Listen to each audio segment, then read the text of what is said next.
கோமதி சரவணன் எதுவும் ஃபோன் பண்ணானா? காலையில ட்ரெயின்ல இருந்து இறங்கும் போது ஃபோன் பண்ணாங்க. அதுக்கப்புறம் எதுவும் பண்ணல. ஓ, அப்பதான் எனக்கும் ஃபோன் பண்ணேன். ரூம்பு போயிட்டு கூப்பிடுறேன்னு சொன்னேன்.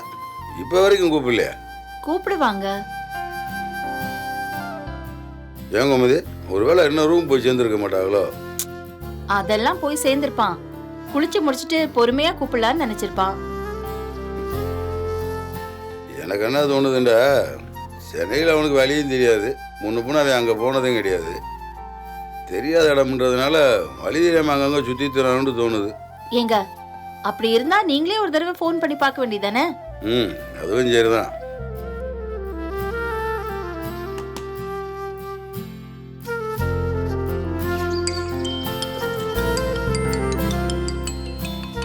அப்பா தான் கூப்பிடுறாரு, என்ன சொல்லி சமாளிக்கிறது?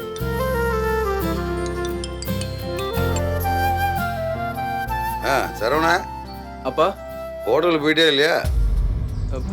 ஏடா, காலையில் பேசினா அதுக்கப்புறம் மூணு காணா ஒன்றும் காணாமடா. அப்பா இப்போதான்ப்பா கொஞ்ச நேரத்துக்கு முன்னாடி தான் வந்து சேர்ந்தோம்.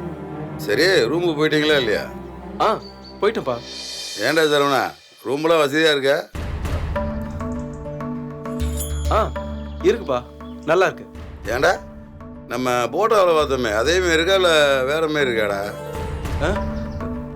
இல்லைடா, ஏன் கேட்குறேன்டா, ஒரு சில ரூம்லாம் போட்டோவில் பார்க்கறதுக்கு அழகாக இருக்கு, நேரடியாக பார்த்தா நல்லாவே இருக்காது. அப்படிலாம் இல்லைப்பா, இந்த ரூம் நல்லா பெருசாக தான் இருக்கு. நம்ம ஃபோட்டோவில் பார்த்தலப்பா அதே மாதிரி தான் இருக்கு.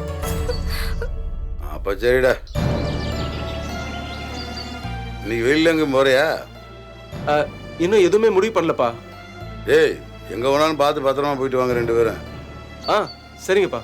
சரவணா, அந்த பிள்ளைய ரூமில் விட்டுட்டு நீ எங்கேயும் தனியாக போயிடாத. இல்லைப்பா, போகல. சரிடா, அப்போ வச்சுருவா. சரிப்பா. அப்பா சொல்கிற என்னடா? ஒன்றும் இல்லைப்பா, நான் வச்சிடறேன். சரிடா. இப்போ என்ன பண்ண போறோம்? வேற என்ன பண்ண முடியும்? இங்க தங்குற அளவுக்குலாம் நம்ம கிட்ட காசு இல்ல. அட்வான்ஸ் கொடுத்த பணத்தை திருப்பி வாங்கிட்டு வேற ஹோட்டல்ல தங்க வேண்டியதுதான். ஒண்ணு பண்ணு, நீ இங்கே இரு, நான் போய் அட்வான்ஸை திருப்பி வாங்கிட்டு வந்துடுறேன், சரியா?